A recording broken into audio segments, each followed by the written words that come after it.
You are listening to the Techie Leadership Show with Bogdan and Andrei.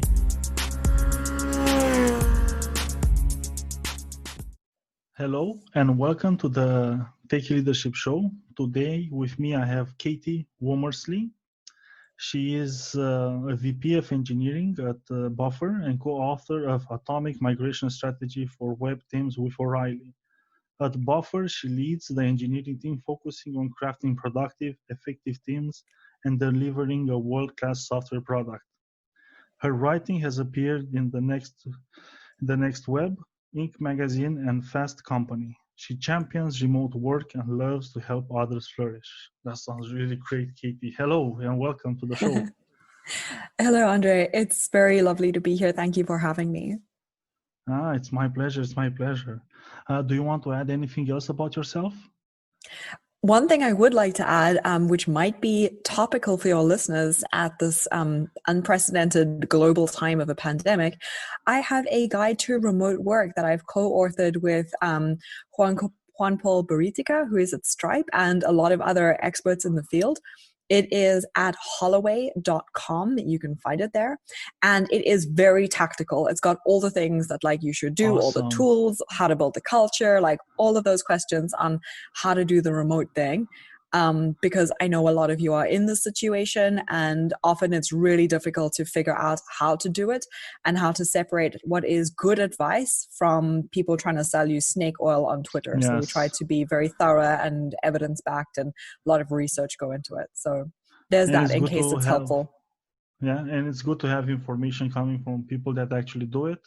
I myself worked a lot remote, so I know it's not an easy thing to do. It takes another mindset. A little, right. But it is doable and it's an enjoyable lifestyle. I like to think so. Yeah. Yes, it is. And with that, let's get to the meat and potatoes of the show. What would be the biggest leadership success story you've witnessed personally?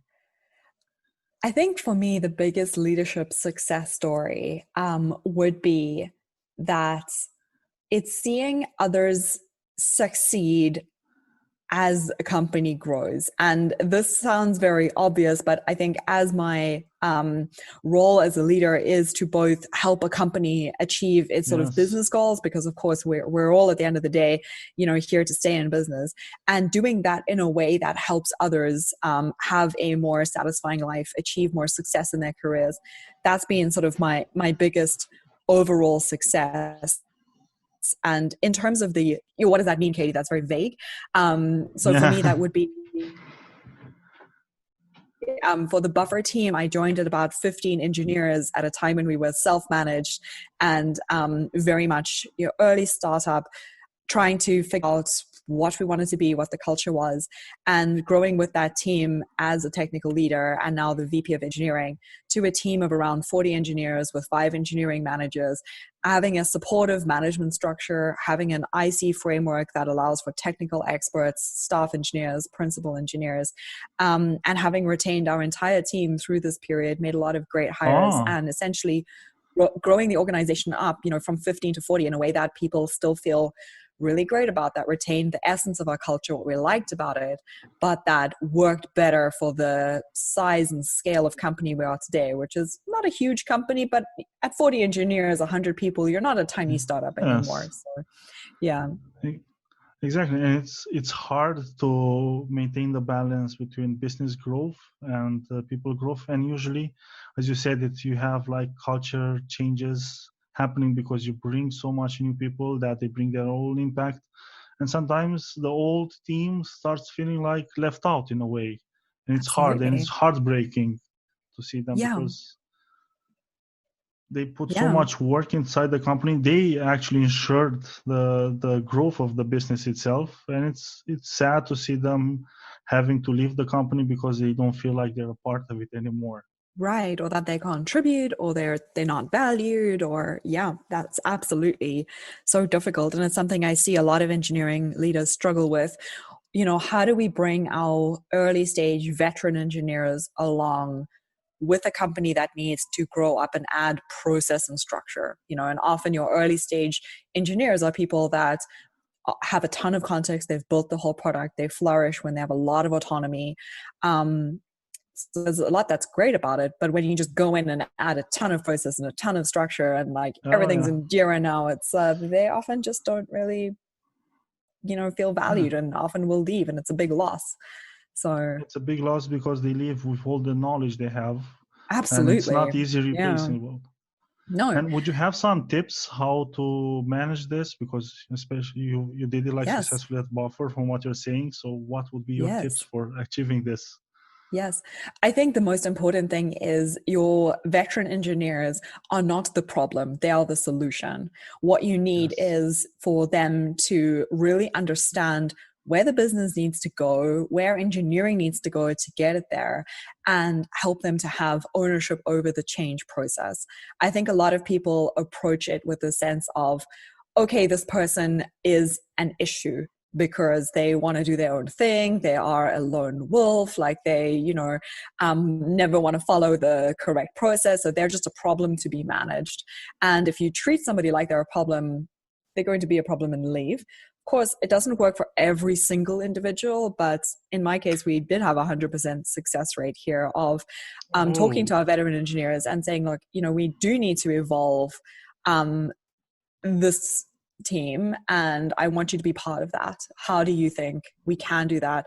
And consider different roles. A lot of your veteran engineers might be better suited to teams that naturally have more autonomy. Like maybe they are really good firefighters. Put them in the infrastructure team where they can be a tier 2 response for pager duty, and they can fight fires all the time, and it's valuable and great and useful. Or maybe they, would be a good fit for engineering management. They have a lot of context. They might be very experienced. Try it out, see if they are good managers.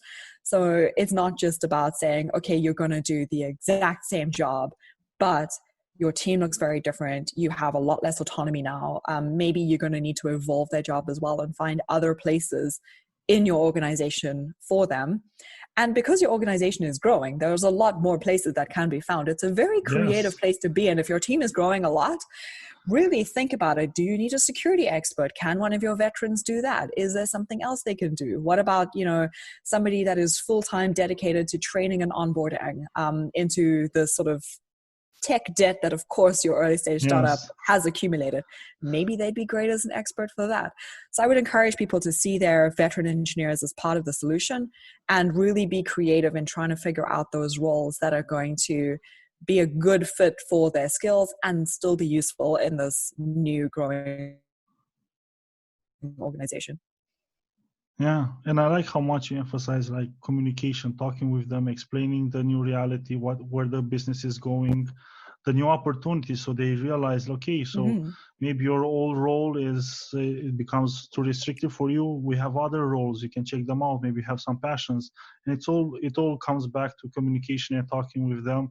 It's not just saying, oh, they're starting to be a problem, we should marginalize them. God forbid somebody does that. Of course, yeah. It's really good. And it's especially if you have the opportunity to be one of the lucky ones to have a successful company. This advice is pure gold. I'm glad it seems useful. I hope your listeners resonate with it, Andrei. Yeah. Now moving forward, what would be the biggest leadership fail you've had the unfortunate experience of witnessing? Yes. So the biggest leadership failure I had, and I mean, there are a lot, any leader that feels like they haven't really made many mistakes, there's many. But really, if I were to isolate the single biggest failure I feel that I had on my team was the first time I hired an external engineering manager. I was very nervous about the situation. And so I hired somebody that I felt had the right track record, that had many, many years of experience, that was very confident in how to do things, that had a lot of process really nailed down. And I thought that this would be somebody who would tell me, okay, here's how we can do engineering management better for your team. That would really know how things are and how they're meant to be. And sounds good on paper. it sounds good on paper. And I, brought this person into the team, and they had a lot of great advice. It was really, wonderful in many ways. But I noticed that I was very unconfident managing this person, because I was sort of, okay, well, you have been a manager for many, many years. I brought you in for your expertise. So that seems fine. Whatever you're doing is sort of all right. And Okay. I kept hearing increasingly challenges from the product team that this person is not flexible in how they work. This person does not adapt to feedback, and it's very, very difficult to give them feedback during a retro or during normal team meetings about how we can iterate with engineering. They don't seem to be focused on problem solving. They seem to be focused on implementing the same process that they've seen before that works.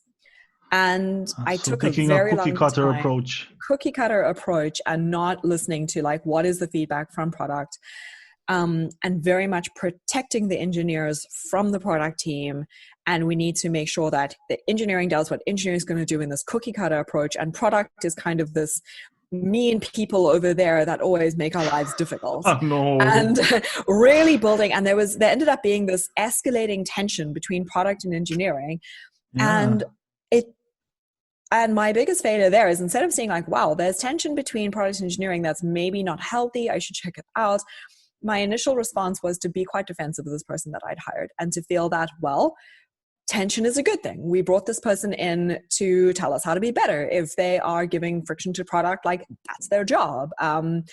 And to not really listen to what the product team was saying. And honestly, Andrei, not wanting to admit that in some ways maybe I'd mishired, like maybe somebody that was like, this is how we're going to do things, wasn't functional for our type of company, our stage of company. Essentially maybe would work very well if you were making pacemaker software, but we make social media software, so we need to be more flexible and adaptable. These are things that I didn't want to know, because nobody wants to like hire somebody and bring them in, and especially like, this is your new manager, like, I think they're going to be great, like, you should listen to this person, I trust them, and then be like, sorry, I was wrong. And I didn't want to admit that I was wrong. So I spent a lot of energy trying to figure out how product could be doing things differently, how the engineers could be trying to like do everything I could to work around this problem, rather than admit that the manager I'd hired just wasn't a fit for what our team needed and how our team worked. Eventually, I came to the realization. It took me a year, I'm ashamed to say. And better late than never. Well, thank you. And I then did do the tough thing. I let the manager go. I was then very nervous about firing a manager, because how must it feel as an engineer when your manager gets fired for performance? Like, would that be a culturally terrible thing? So anyway, I let the manager go. And then it was so clear after I'd done that I'd waited too long and that it was the correct decision. And I think I only really realized after I'd let that manager go. And then I started to hear things from engineers that were really worrying. Like, we weren't allowed to ask the PM questions. We weren't allowed to speak directly to our product manager. Like, there was a culture of fear where if we did something that the manager wasn't exactly what they said we should do, it was like going to get in trouble. And I was like, wow, that's wild. And it was very interesting for me to see how that old advice that often when you sense something's wrong, you hear a lot of feedback, you do fire someone, it's only afterwards that you think, wow, that was the right decision. That was the case there. And I think with managers in particular, it's so hard, because you can't just be like, well, let's look at their Git commits. Let's look at their code. Are they doing a good job? It's somewhat black and white. Like, okay, like, this person's pretty productive, it's like, is this person productive? How do you measure a manager's productivity? So in the absence of that, you need to listen a lot more to your team. So today, what I do differently is I do much more frequent skip level one-to-ones. And I ask engineers questions like, not do you like your manager or do you think your manager is good? I ask you things like, how much on the same team do you feel with other teams and your product partners? Like, do you feel like you're on the same team? And if they say things like, no, they're kind of a different team, I'm like, interesting, that's maybe a bit of a problem. Or who do you think your team is? And if they only list engineers, I'd be like, that's something to dig into, because they should be listing their designer, the way we're structured. I would hope that they should mention their designer, their product manager, like, maybe some kind of stakeholder if we're getting broader. But if they're only listing engineers, that's to me an early sign. So now I have these much more specific targeted skip levels where I ask these questions. And since then, I've brought in a couple more external managers, and, fingers crossed it's all gone very well. So lesson learned the hard That's way for good. sure. Thank you. Yeah. And it's Yeah. it's impressive that sometimes teams inside the company can have such hard borders around them. For example, I have the experience of working with a company that you had like back-end engineers that they were doing full stack work, and they could not go and ask the front-end team for help with the JavaScript. And actually Wow. the JavaScript team was like a rule. It was against it, and it was unacceptable. It was something crazy. I was like, wow, you're working at the same company, you have the same clients. Why won't you help each other? And even like the team inside the JavaScript team, they wouldn't help one project, help the other project if they had some experience with a new stack or a new technology or something else. It was like, how in God's name can you have something like this? Can you have this situation? But I mean, I experienced that happening. It was like, hey, do you think you can help us out with this? It's like, sorry, no, we have our own roadmap. Like, we're trying to achieve our own goals. And it's like, whoa. Like, we're all trying to achieve at the end of the day, like the company's goals. Like, don't, yes. Yeah. Yeah. What's the point if your team succeeds, but everybody else fails and the company fails? Yeah, like, how does that help? It's like, the JavaScript is great. It's like, does the backend work? Like, does the product feature work? Like, yeah. Exactly. You have these kinds of competitions and situations inside companies sometimes appearing, and that's one job of a leader is to make sure that everybody actually cooperates and they work together. Absolutely. Yeah. And Katie, after all your experience, what would be your leadership philosophy? Yes. My leadership philosophy is that people want to have a lot of impact, and that work is inherent to living a good life and being a fulfilled and full human being. It's not that we're trying to fight against human nature or trying to coerce people into doing something that they don't want to do. I think that people flourish when they are having real tangible impact on things that matter to them. And as a leader, why that's my philosophy, why that's so important, is because it is imperative to your company's success, to your success as a leader, and to the well-being of the people you're working with, that you realize that this flourishing of these individuals, it is the same thing as achieving the outcomes that you care about. If you're hiring people that are a fit for the culture, that care about the things your company is trying to do, and that find intrinsic motivation in their work, and if you work hard to create a workplace that respects this basic human dignity, you will have both a successful company and also a company where people flourish. It's not how do you be successful and still have a nice culture, not at all. Or how do you have a nice culture, what about business goals? Like, is that somehow at odds? It's not at odds at all. Like, people are long run not flourishing and not fulfilled if their work doesn't matter. Like, if they are just doing stuff nobody cares about, that has no impact, that is not how humans are hardwired. Like, we fundamentally, I do believe we want to have impact. We want to make the world a better place in some way that we care about. And so having a workplace culture that encourages individual flourishing for the people in your team is also a workplace culture in that sense that is going to have success in achieving that organization's objectives. So that is my leadership philosophy. They are one and the same thing. And that's so powerful, because I've never met a person joining an organization, a company, having bad intentions. I'm going to go there and I don't want to work. I don't want to do anything. No, they come really enthusiastic. They want to do the job. They want to grow. They want to flourish, as you say it. But absolutely, if they don't feel that the organization is supporting them, is helping them grow and flourish, then they start to make smaller decisions that the whole saying, the road to hell is paved with good intentions. Yeah, absolutely.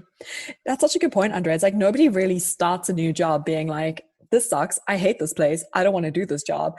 People typically day one, it's like, oh, I got a new job. They were interviewing for the job. That's a lot of effort. They put tons of thought into the Yeah. recruiting process. Like they took a big risk in changing their life around. Like on day one of that new job, they believe in your company, they believe in the mission, and they're honestly excited to do this job and show up for work. And then somewhere along the road, like we all forget that fundamentally, like people are opting into this. They joined here, they came here because Yes. they want to do this job at some level. They believe in what you're doing. They think it's going to be mutually beneficial. And we start thinking, oh, okay, well, people don't naturally want to work. They just want to like get as much as they can out of the company, or the company's trying to get as much as they can out of the people. And it's like, that way, yeah. No. Yeah, that way No, lies. it's usually it's not that way. No. It starts Yeah. on a really good note, and then it's leadership's job to make sure that they inspire and they help that person to become even more. Maybe fanatical is too much of a word, but they have to become like, yes, I love this job. I love what I'm doing. I see the impact that I'm having. It's like make it become their dream job. Yeah. Absolutely. Yeah. Yeah. And since we're talking about people starting out or new careers, for aspiring leaders, what would be the top leadership tips you have for them? Top leadership tip for aspiring leaders. So just to clarify, these are people that are not yet people managers, but want to be people managers. I should clarify because I believe that leadership happens at every role and for every person. I know it even if I know it happens at a every junior role. engineer. So we're specifically saying if you want to be a people manager, what's some aspiring tips? Yes, let's go that route. Okay. So if you want to be a people manager and you're not yet a people manager and you'd like some tips of how to get there, I would say try to understand broader than just your own work or your own team's work. Try to really understand what is helpful to the company or to the sort of broader environment. If it's not the whole company, maybe that's too big, maybe more than one teams. Try to really understand what's going to be useful, what's going to have impact, and follow those opportunities. Make sure that you are looking at that lens of how can I actually move the needle for something beyond just me, beyond just my team. And that is in most places going to be regarded as really good initiative because you do something that has actual impact. And there's a lot of opportunities for engineers to do things that might be pretty quick. Maybe it's fixing some small bug that the customer service team has long given up trying to go on about. And you just realize, oh, actually, I know where that is. Like, yeah, I can fix that, wrap it up. Essentially what you're trying to do is build a reputation for yourself as somebody who is useful and pragmatic to the company through the way you work.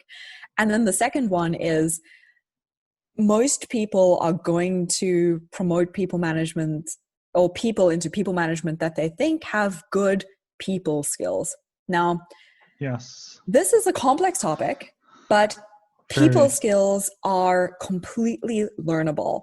If you feel like you don't have great people skills right now, or you feel like you're not sure how well you get on with your team, or you're worried at some kind of popularity contest, I don't know what your workplace is. Maybe it is a popularity contest. I think that's not great. But if it is, figure out what good people skills and being a good culture ambassador kind of looks like in your company. A book that's really great on that helped me personally a lot with this. I don't naturally think I have great people skills, honestly. Like, I had no friends in high school. If I can do it, you can do it. So the great book, which funnily enough, my grandfather lived by this book. My father hated it. And then when I came to my dad and was like, I got this great book and I feel like it's going to change my life, he was like, you're kidding. Like, I can't believe it. Like, my father used to like throw that book at my head. I hate that book. And the book is How to Win Friends and Influence People by Dale Carnegie. Yes. It's a little bit old. It's from the 30s. It might be a little bit dated. But it has a lot of really good advice on how to be genuinely helpful and how to get ahead in your career without being creepy, without treating people as like, oh, I'm just being nice That's to you so I important. can get something from you. It's like, no, like how to be like genuinely a thoughtful, good human with good EQ and good people skills and like function well in the company, because you got to do that, you know, like if you don't have a reputation for having good people skills, you're probably never going to get promoted into that first management job. And this is a case where like you need to build up that reputation, and this book can help you actually develop good people skills and also be perceived as being, you know, a friendly, nice It's a person. really good book. Yeah. Peaceful. Oh, I'm glad you like it. Yeah. As you say, you know, your listeners, you might hate it. My father hated it. My grandfather loved it. I love it. Maybe it skips a generation. So I do recommend it. So they should find out if their parents loved it or not, so they know how they Yeah, should they feel about should. it. Do a family poll. Yeah. And the third tip would be? The third tip for aspiring, wait, did I give 2 tips already? Oh, I did. So I've given my 2. The third tip there, I would say really focus on your own personal development and how well you take feedback, how authentic you are as a person. Do people around you truly tell you hard things about yourself that you might not want to hear? Do you get defensive? Because the minute you become a people manager, you have the power over somebody else's job.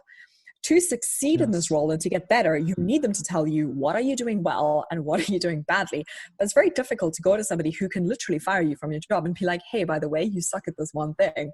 So it's almost impossible to get feedback, and feedback is critical for succeeding as a people manager, because you're going to make mistakes. You need people to tell you like, hey, this is not working so well. So really work on your own self-awareness and your ability to learn from others as a leader, and do that before you're in a formal leadership position, because once you get put in that position of formal power, it all gets a lot difficult, and people start telling you what they think you want to hear, not what you need to hear. They start trying to be nice to you to get ahead. They start trying to like tell you things they think you want to know, but that's not actually the truth. Everything gets a lot murkier. So you need to really, really develop that skill of getting decent feedback from other people, having very low ego, making it very safe for people to tell you the honest truth, even when it's hard, because you need that to succeed. And if you have a reputation of being maybe a little bit defensive, or maybe, you know, a little bit like invested in your own image of looking good, like your new direct reports, they will immediately realize that you're an easy manager to manipulate. And they'll say, Andrei, so easy to be managed by him. You just got to tell him he's the best. He's so smart. Like, tell him what he wants to know. Tell him the project is great and he will promote you, you know. And that's the last thing you want. As a people manager, you want people to think, this person is, you know, kind and fair, doesn't really take any, you know, rubbish. And also, I can tell this person when I think something's wrong. If you can get that right, you'll be generally thought of as a good manager and you'll get good results over the long term. But that means you've got to work on reducing your ego. We all have ego, you know, and making sure that you can get honest feedback from people. Yeah, you need to build some thicker skin.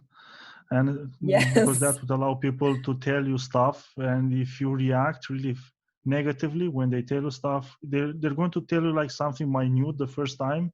And if you overreact there, they're never going to tell you anything else. And you build that bad reputation like instantly almost, because you need just with one teammate, because they're going to tell everybody in the team like, don't criticize, don't talk negatively to him because he does not accept it.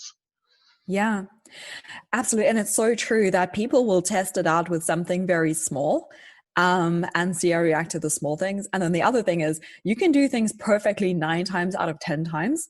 And your team will remember the one time that you messed it up. Yeah, like, that's true. And that's just how it is for people management. I remember reading that somewhere and I was like, that sounds really horrible and unfair. But I'm glad I read that, because it was like, you didn't take it seriously, because the team will just remember that one time you made that one mistake, and you know. Yeah, it's the hard truth. Yeah, and we also remember like the one time somebody was mean to us more than all the pleasant times we had with that person. Exactly.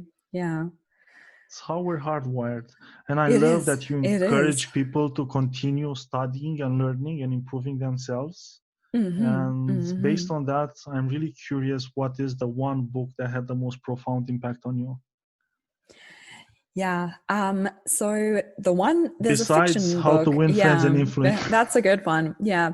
I would say there's actually a fiction book that really shaped my Fiction. attitude to life. It's called Middlemarch by George Eliot. It's a classic book. It's very long, but it's very easy to read. And this had a huge impact in my life because it's essentially about it's the small interactions that count. It's how kind you treat the Ah, person that's with you. It's how you treat your family, the coworker sitting next to you. Like, it's all the small ways in which you make the world a better place and make your life a positive influence on others. And for some reason, that had a much more profound impact on me than business books, really, than anything that's like very grand, because what we are basically is a set of all our tiny actions, and no one action is yes. typically grand. Like, most of us are not going to like set foot on the moon, it's a lot of small interactions that add up over time. And that book really kind of like brought that home to me and had a huge amount of influence on who I am and how I live my life and how I lead. And it's all really the same thing. Yeah. Yeah. And now that I'm thinking about it, you're absolutely right.